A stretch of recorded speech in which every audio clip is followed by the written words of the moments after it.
Welcome to the Business of Thinking podcast. This is the place for high achievers who want more than motivation. They want mastery.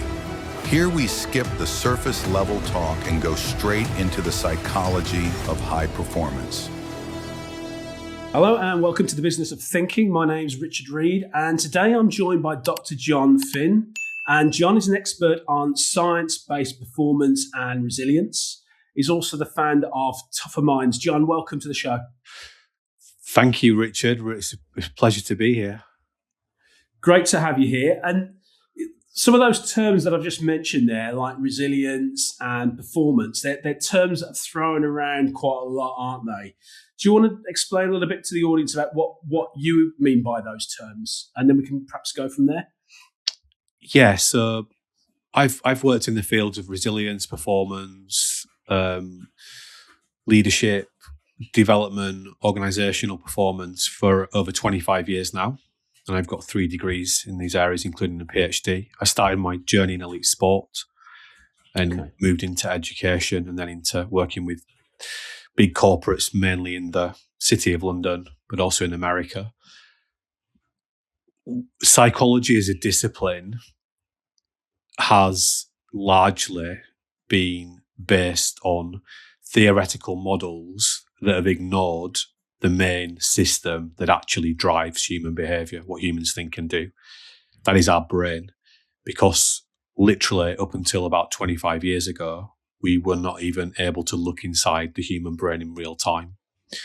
So all these theoretical models about human performance, leadership development, team performance, organizational excellence have been developed without actually considering the human brain and how it operates.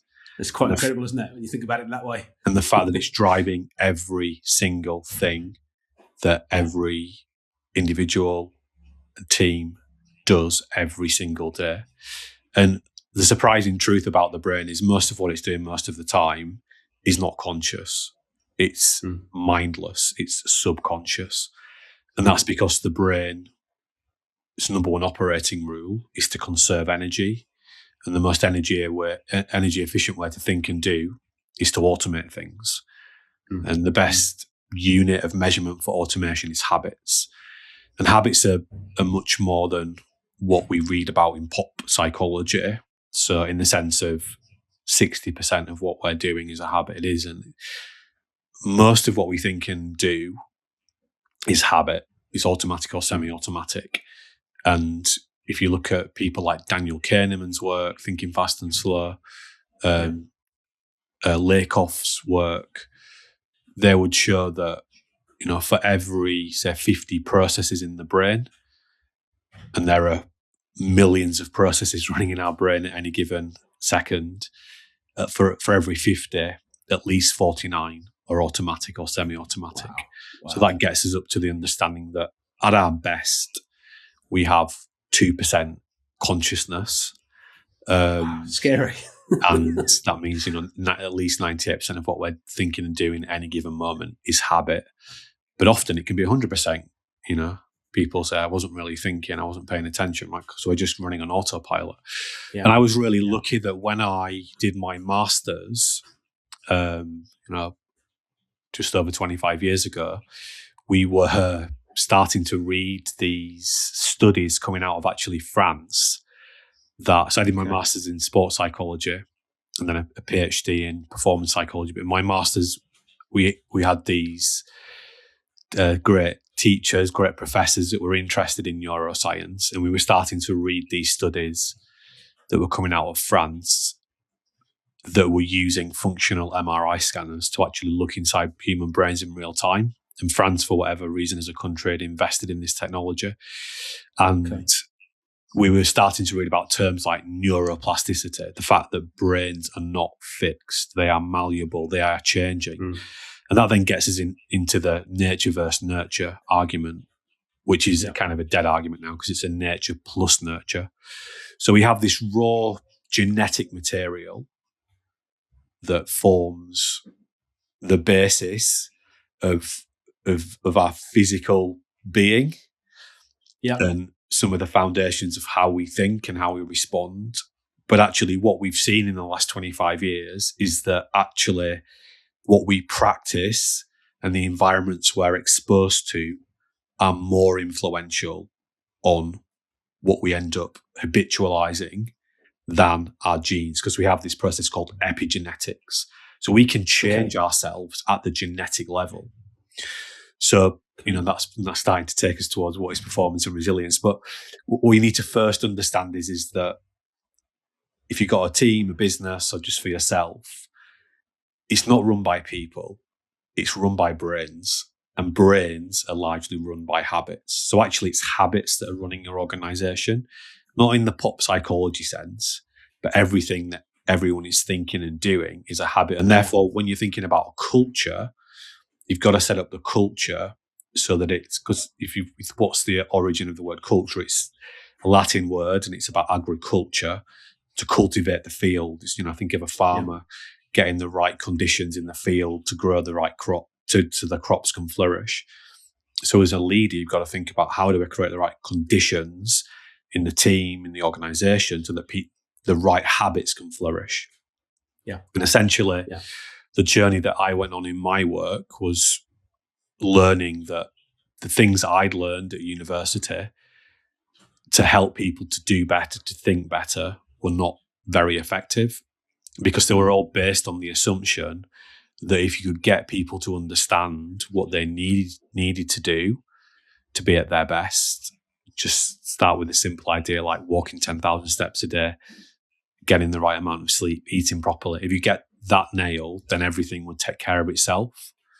But that doesn't work when you've got a brain that doesn't do what it knows it should do. It does what it's in the habit of doing. So I spent my career then working out, well, how do we actually help people to change? How do we help people to do more of the things that are helpful for them? And that mirrors my first best-selling book, which is The Habit Mechanic. Yeah. So to come to that question about resilience, so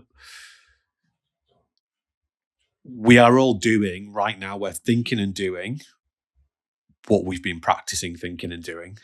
So we're thinking and doing the things that we have most neurons in our brain for. Yeah. And those neurons have developed not by path of least resistance. Yeah. Yeah, they haven't developed by magic, they're developed by practice. And most of the things we practice we're not aware of. We're not aware that we're beating ourselves up. We haven't chosen them. Yeah. Yeah, consciously not chosen them. Because it's automatic, right? So we are where we are, and that's a combination of our genetics and also the things we've been practicing deliberately and not deliberately. So the conclusion that I came to was actually, if you want to help people to do better, you've got to help them to understand how their brain is working and help them to understand their habits and help them to get better at managing and changing their habits, hence becoming a habit mechanic. Okay. And the sort of conduit for doing that is, on one level, what we might describe as resilience. So I see resilience neurobiologically as a two-part process. The first part is recognizing, so using that prefrontal cortex area, recognizing, just noticing some of the things that I'm thinking and doing and whether they're helpful for me or not. And if I recognize that something I'm thinking or doing habitually isn't helpful, the second part of resilience is being able to do something about that. It's being able to change that automatic process. And of course, well, I'm not sure when this podcast will get released, but we're recording it right at the start of New Year 2026. And, over that Christmas period, people have that time to reflect. Classic time, isn't it? In January, naturally, is a time where people at least try to start doing some things differently. So the reason many are not able to actually do that is because they can maybe do the first part of being resilient, which is recognizing the issue, but then changing the behavior is more complex. So you need to become a habit mechanic. And the key that, where I've seen this go wrong over the years, where people think, okay, well, I'll just learn about my brain then. So I'll read a neuroscience book. Yeah. That isn't going to solve the problem for you. That's like saying, okay, well, to become a better driver, what I need to do is understand how to dismantle the car engine and put it back together again. That isn't going to make you a better driver. No. A really simple way to think about our behavior is that when you recognize that you're not doing something well, it's almost like you're driving in the wrong gear. And a bit like a car has gears, we have brain states, and we have 3 core brain states. And what we've learned over 25 years working with over 20,000 people now is actually the key if we want to thrive in the world, and especially into the AI era that we're entering. And my last best-selling book was Train Your Brain for the AI Revolution, so I'm sure we'll get into that.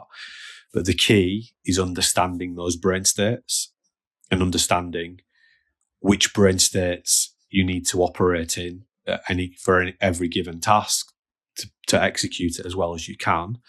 And then it's building the habits around your life that make it easier and effortless to get into those brain states consistently. So we talk about... So they're almost like tools for different types of jobs. Yeah. Yeah. So we have a recharge brain state, we have a medium charge brain state, and we have a high charge brain state.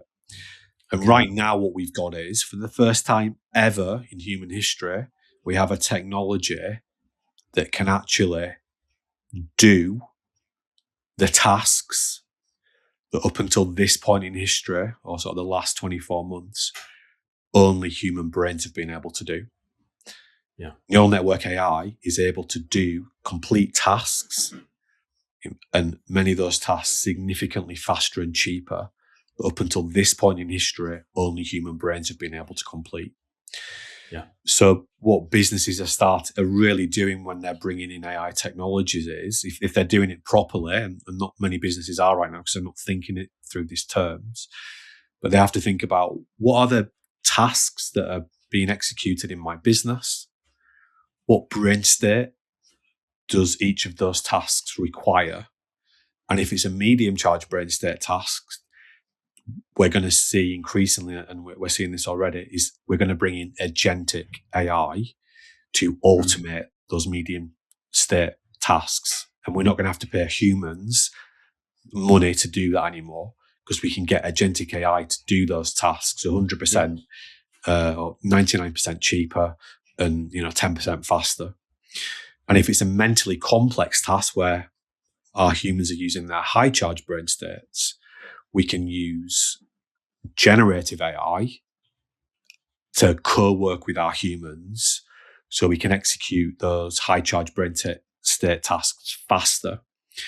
Yeah. And resilience is the conduit between recognizing that that's a good thing to be doing, but then helping your people to actually rewire their habits so that they stop spending all of their time doing medium charge brain state tasks, because we don't need that anymore. And they're able to consistently turn up every day and execute more high charge, more high impact thinking and doing. Okay. And can you give an example of how that might work? What kind of things are we talking about, and how would people go about making that distinction? Yeah. So there are 3 core brain states that we all have. One is recharge, sleeping, relaxing, switching off. We can go deeper than this into sort of neurotransmitter level, but we won't. We'll just stay at the high level. So one is recharge, one is medium charge. This is mindless, multitasking, as people might call it, busy work, as people might call it, simple email, simple admin tasks, things I've done 100 times before, 1,000 times before. I don't have to really think. I can do it with a hangover. It's that kind of stuff. It's not just stuff you're doing at work. It's stuff you're doing across everything in your life. Yeah. So it's almost like driving on automatic, right? On autopilot, which increasingly cars have. So hopefully you're in charge of the car, but a lot of the time you don't remember the journey. Yeah. That's it. Yeah. So most of our driving is like that. And that's what I think, especially since the pandemic, people have been habitualized, and technology, not AI technology, but email, the digital world we're living in, continually bombarded by information. We've been habitualized more and more into these medium charge brain states.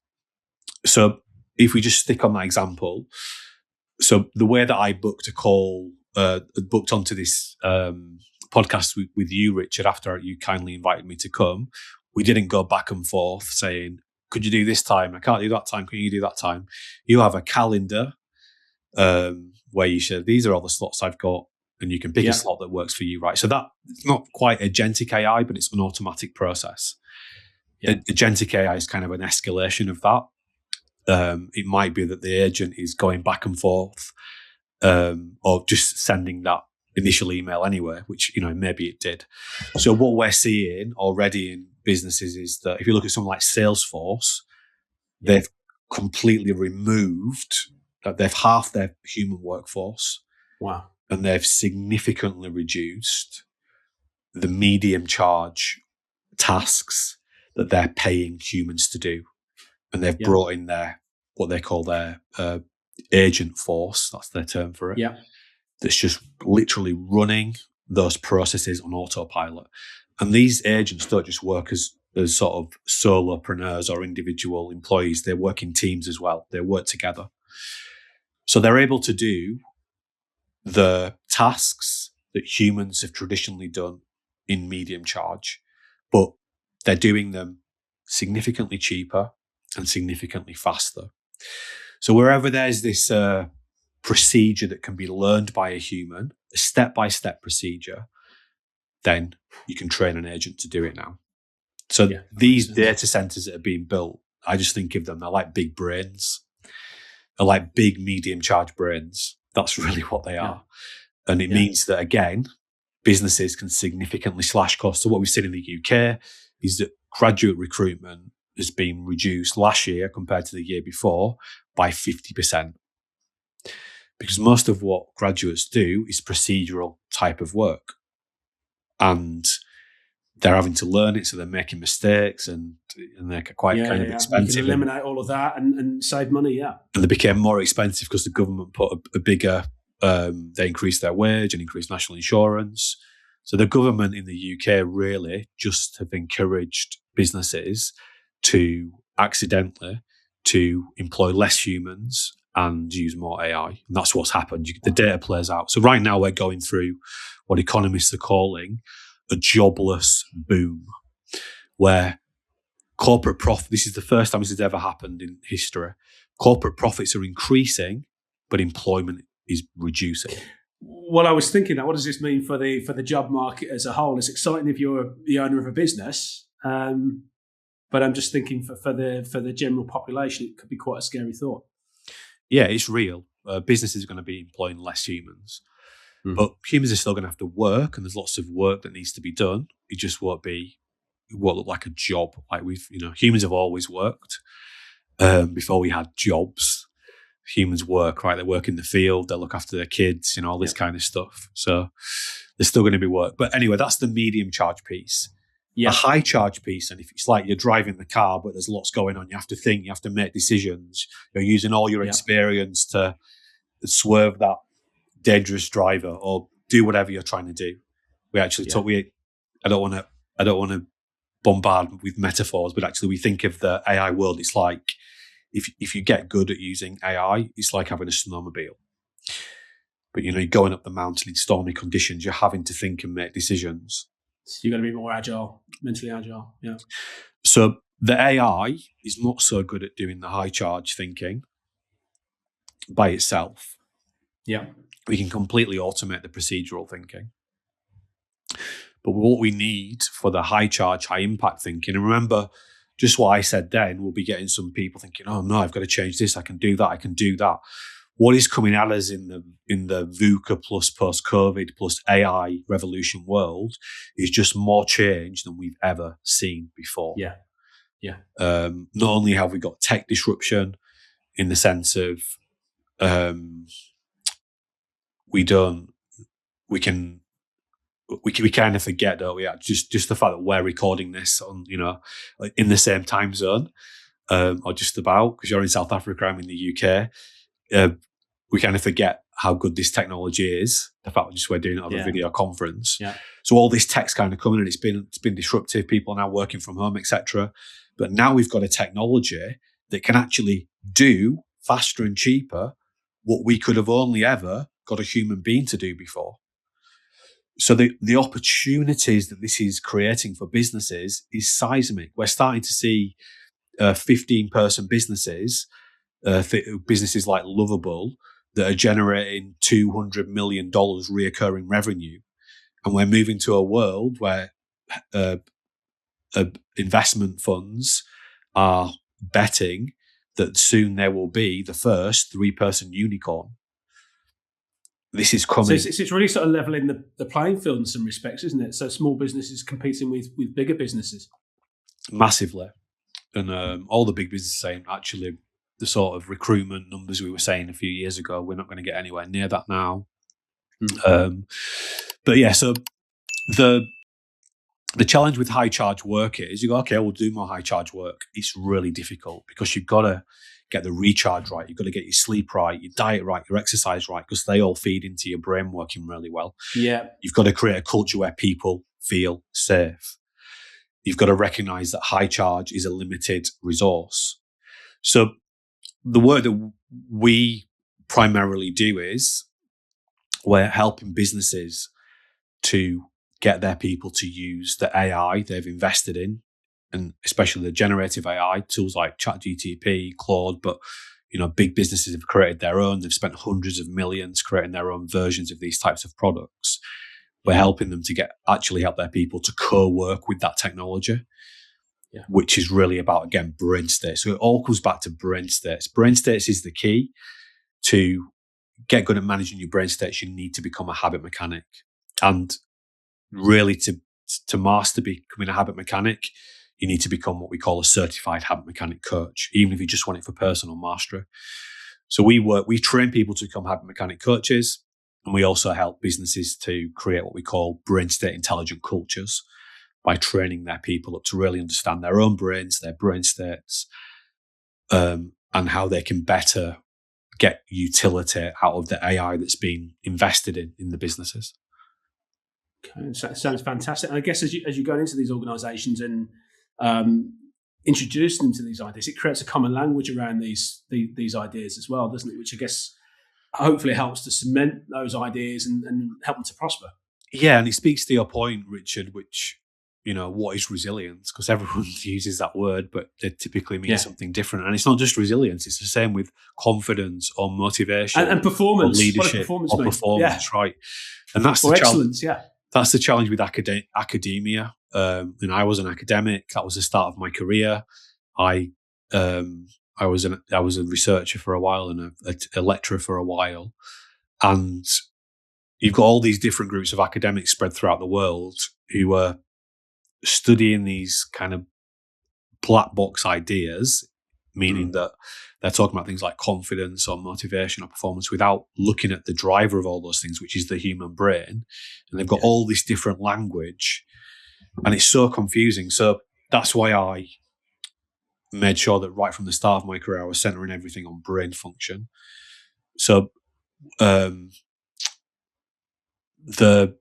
heart of my own PhD work is emotional regulation. Yeah. But that's what neuroscientists call it. Social scientists call that self-control. And resilience is somewhere in the middle. So already there you've got 3 kind of sets of academic language that have got all their own sort of experts, but they're all talking about the same thing. And they're really talking about primary brain function, the limbic regions of the brain are designed for this automaticity to prioritize saving energy and surviving. And that there's this other part of our brain called the prefrontal cortex. It has very specialist parts like the dorsolateral prefrontal cortex that we can use to kind of suppress some of those impulsive behaviors and reprogram them. Yeah. And when you start talking about it through that lens, then it becomes easier to understand. Everyone's on the same page. You're talking about a physical thing that's in your head, right? So yeah, what we want to create and what we set out to create with the Habit Mechanic. So the Habit Mechanic is a best-selling book. It's kind of written like a bestseller, but it gives you a language that you can use not only in your own life, but across a team and an organization as well. And brain state intelligence accelerates that. So like we saw Lean Sigma 6 really emerge as essentially as advanced manufacturing, having advanced manufacturing machines. What wasn't a competitive advantage anymore because everybody could afford that technology. Yeah. The competitive advantage became how well you use the technology. That's where Lean Sigma 6 really grew. Now we see that AI is not a competitive advantage. It's how well you use it. So really, the competitive advantage is brain state intelligence, because the more brain state intelligent you are and your team are, the more you can get out of this unbelievable neural network AI technology, and the faster you can go towards delighting your customer, because that's the key, right? If you can delight your customer, you're going to win. And the faster and cheaper you can do that, that's it. Yeah. So brain state intelligence is the key, and everyone can learn how to do it. And not only does it help you to create higher performing people and teams, your people are going to be healthier and happier as well. So it's one thing that ticks all the boxes that we're trying to tick. You know, the journey we've gone on around inclusivity, diversity, equality, whatever mechanism you work, it's clearly failed, because the performance is about meritocracy. The best idea has to be able to win.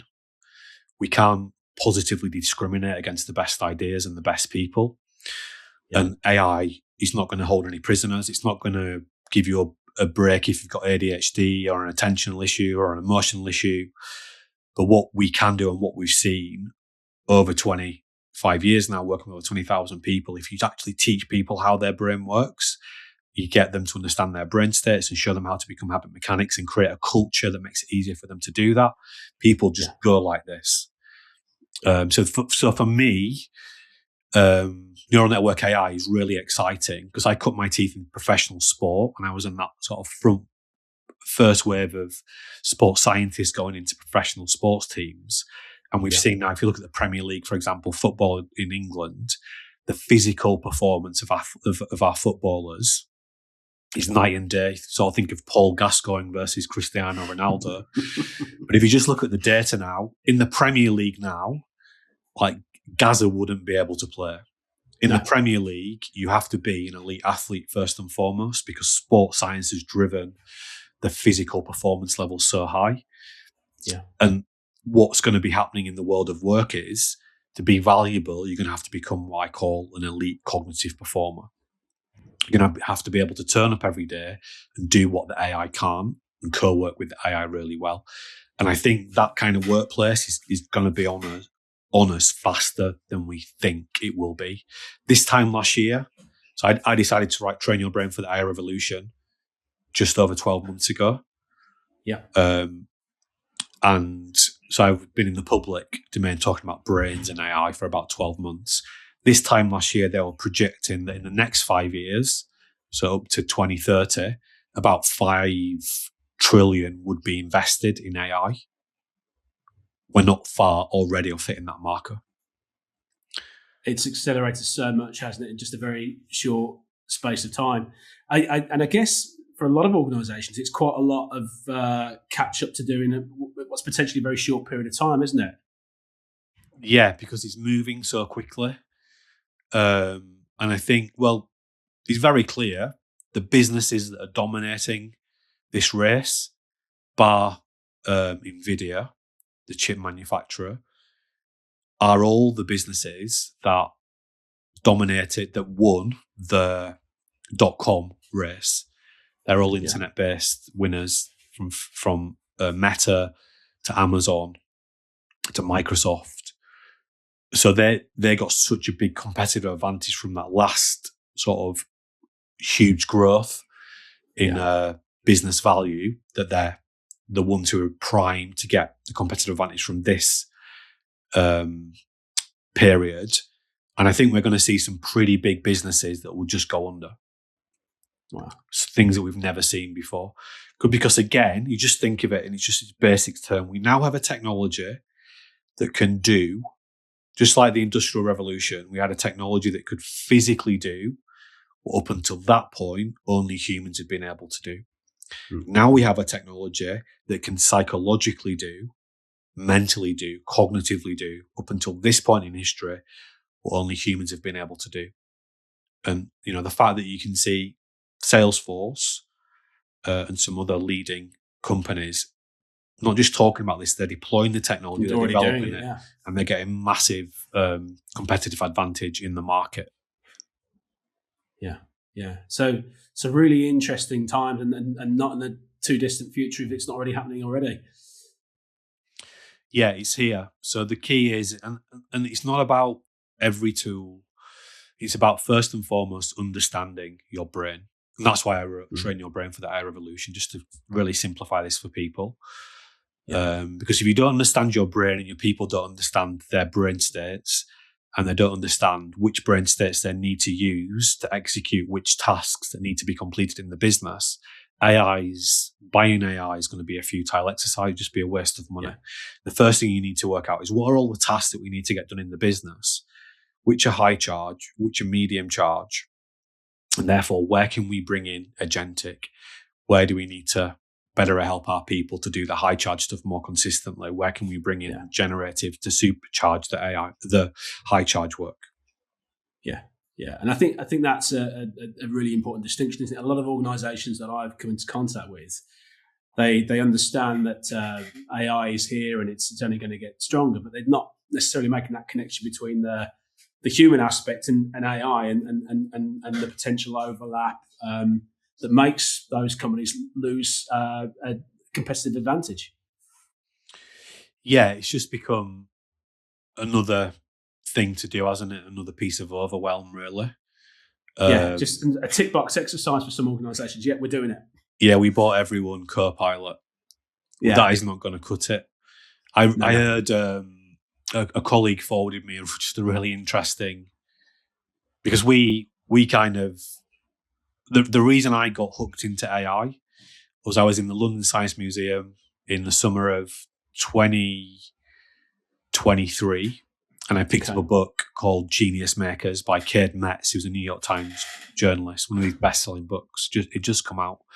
And it's actually about a guy called Geoffrey Hinton, who is a London academic, and he's seen as the godfather of AI, godfather of neural network AI. And the thing that interested me was this is based on how brains work. And I thought, well, I know a lot about how brains work. And there's a lot of things we don't know about how brains work. So this is kind of interesting. So we started to use the tech and just got blown away by how powerful it was. So we thought, well, this is going to take off. And we started to test it with our clients and encourage them to use these different tools, and saw these amazing results, like people getting overnight $70,000 pay rises. Used it on our own products. We were able to create products 70% faster and 90% cheaper, all this kind of stuff, right? Yeah. So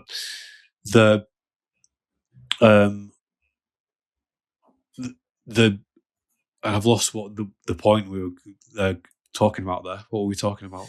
So we were talking about organisations implementing this stuff almost as a tick box exercise, but actually missing the point. There's actually an overlap with how humans function, and they're missing a distinct advantage.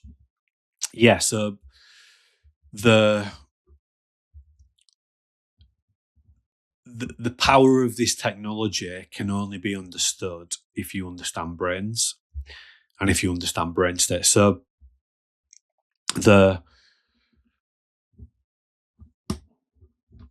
that is where we have to start. And again, if we look at, we go back to that professional sport example, it's not like sports science wasn't available before the likes of Arsene Wenger at Arsenal, who created the Invincibles, the unbeaten team, or Clive Woodward, the England rugby union coach who won the 2003 World Cup and whose England team were described by the New Zealand All Blacks, the most successful rugby team of all time, as the White Orcs. It's not like the technology they had wasn't, or the insights they had hadn't been available before. It's just that they decided to use it and to double down on it. And they created such a competitive advantage that they forced everybody else to use it. So what we're seeing is the equivalent of that, but for cognitive performance in business. So that's why this is so exciting, because people have been struggling with cognitive performance for a while now. In the UK, we've got over 20,000 people a month being signed off on the sick with anxiety and depression. In the US, I think there are 50 plus million adults who've got a mental health condition. This technology allows us to do something about that in a really positive way. So it's not just a tick box exercise of saying, oh yeah, we're doing this or we're not doing it. It's about really understanding how it can either replace or augment the current cognitive tasks that your people are executing. That's the key thing to understand. I know that might sound quite complex, but it's pretty simple. So if that's of interest to people, I just recommend start with Train Your Brain for the AI Revolution, because it's a real basic guide. It's AI agnostic in the sense of we're not kind of promoting any particular AI tools. We're just saying, this is how your brain works. These are the kind of things that you do in medium charge, this is what you do in high charge. And here's how you can start to build a system just around yourself, first of all, and around your organization that allows you to, first of all, get people functioning really well. And then you can start to drip in the AI tools so that they're really powerful and they have impact. Yeah, fascinating stuff. And I totally agree with a lot of what you've said today. I'm no expert in AI, but certainly that almost psychoeducation piece around the neuroscience that sits behind what we do and why we do it is so important. And I've seen that work really effectively, even with people who are very much anti, learning. People start to relate it to their own experiences, and as you say, they start to run with it, don't they? And they apply that more and more, and that then hopefully creates a ripple effect with other people within the organisation as well. So I think it's got massive scope. Yes. So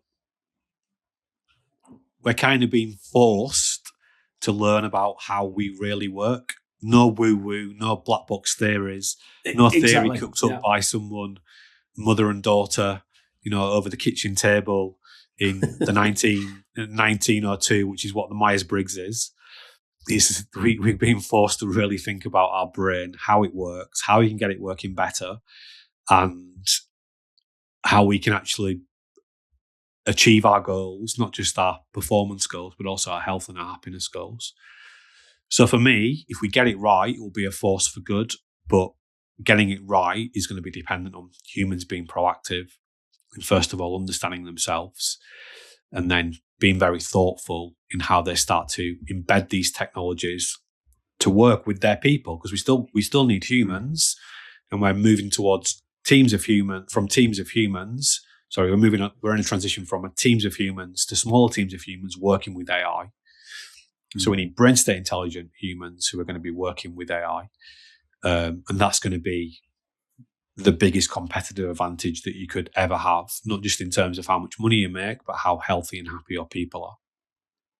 Yeah, massively important. And we've obviously focused primarily on corporates, organisations, and how they might implement this and the benefits of that. Are governments involved in some of the thinking behind this, or is it largely incumbent upon the organisations? Yeah, I haven't seen the governments thinking about the human side yet.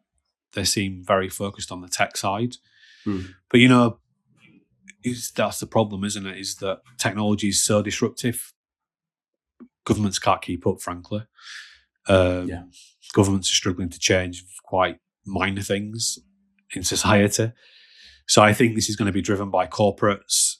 But there's going to have to be a big think about education and, what do our kids need to know? Well, we've already unpacked what they need to know. First and foremost is how their brain works and their brain states. And I guess generally these things aren't covered in education. Education, particularly in speaking from somebody learning in the UK, it's largely based upon a Victorian economy, even in this day and age, isn't it? Exactly. Yeah. Well, that's it's a great mirror, isn't it, to the challenge of making change, is that for all the investment in education, it still looks like that system which was designed for somewhere for the kids to go whilst their parents went to work in the factory. And yet already, there's good data showing that most of what most teachers do every day can be delivered significantly faster and cheaper by AI. Doesn't mean we get rid of teachers. It means that teachers can do something else, which is working more one-to-one, more pastoral support for young people rather than just teaching, knowledge, basically. So we've worked extensively in education. We still have some education projects But again, we don't need to teach people really about the tech. And that's what businesses are typically doing as well. They're saying, let's have some ChatGTP training. Like, I use ChatGTP every day. I use Claude every day. There's lots of AI tools I use every day. I've not had any training on them. I just worked out how to use them because they're so intuitive. These are 100 billion. I mean, ChatGTP is worth 500 billion, right? This is, and you can access it for free. This is 100 billions of enterprise software at your fingertips for free. You don't need a driving license to work out how to use it. You just need to be motivated and have a goal, right? Yeah, have a plan with it, yeah. What people actually need help with is understanding how their brain works so they can turn up with the right brain state when they're using it. Sorry, the point I was sharing there, I remember now. So a colleague shared something with me, and it was just, my point was that we've been very compelled about the power of this technology for at least 18 months now. But there was an article from somewhere. It was about a senior barrister in London, and he was sharing with a journalist that they'd noticed that judges were starting to use AI. I think really more in summarizing things and pulling things together, but that almost then gave them permission to start thinking about using AI. Mm-hmm. And this barrister, top barrister, I don't know how much he would charge, but as much as you can, said that as an experiment, they'd fed into this AI this particular case that he was dealing with, that he'd already dealt with. Yeah. But he's kind of did it retrospectively just to see what the AI would do. And he said the AI produced a document that was significantly better than the one that he produced. Wow. It was able to do it in 30 minutes, and he'd taken him 3 days to produce. And he just said, why is anyone going to pay us to do this anymore? So this is real. People are still saying, but it hallucinates and it makes mistakes. Well, all the data is showing that humans hallucinate far more. They make more mistakes. Every issue that we see with AI, humans have more of those issues going on, right? So this is not going away. People talk about the bubble. The bubble's more about the value of the companies that are driving the infrastructure build out. Because that's what's going on right now with the investment. It's not about whether the technology has utility or not. Yeah. The tech even if the tech doesn't advance any further, it's still going to significantly impact humanity. But it will advance further. It will get significantly cleverer and smarter and faster and cheaper. Yeah. So it's here, it's real. So if you haven't started this yet, and I know many businesses haven't, and I know many businesses, and I speak to a lot of senior leaders saying, I'm kind of under pressure by the board to do this. And we're saying, we're doing things, but they're not really, because they've got lots of other things to do. I'd say make this your priority now, this week, this month, and just start by reading Train Your Brain for the AI Revolution, because it's not about the tools, it's about human brains. Recognizing what you currently pay people to do, whether those are high charge tasks or medium charge tasks, and then understanding which AI tools to bring in will be much clearer. Jon, this has been absolutely fascinating, and we could easily talk for several more hours. Just before we finish up, what have you got in the pipeline for the start of a new year? What have you got in the pipeline for this year? Yeah, so our goal is to train up as many certified habit mechanic coaches as we can. We want to get over 1,000 trained up in the next 12 months, and then 100,000 over the next 5 years. And businesses are going to need teams of certified habit mechanic coaches. But again, this is not just for people who want to coach others. This is for personal mastery. So if you really want to understand your brain states, understand how to manage them, you need to become a habit mechanic. But the mastery level of that is becoming a certified habit mechanic coach. So that's our passion. So that's the main thing that we're doing. We're also going further with businesses, so there's a few big projects we're just starting where businesses have made significant investments in AI and they want to do, bigger training programs with their teams. But we want to help businesses to independently be brain state intelligent. So that's what we're doing. But the primary focus is training more people to become certified habit mechanic coaches. The best way to understand what I mean by that is retrain your brain for the AI revolution, get the habit mechanic as well. And then you can find out more about that on our website. Yeah, and we'll share the links for that as well. Yes. Jon, thanks so much for today. Really appreciate it. It'd be great to have you back on the show at some point in the future and learn more about the work you've been doing. It sounds like it's going to be needed more than ever in the coming months and years. But thank you for today. Really enjoyed it. Well, thank you, Richard. It's been a pleasure. This is the business of thinking. Mastery doesn't end here. See you in the next episode.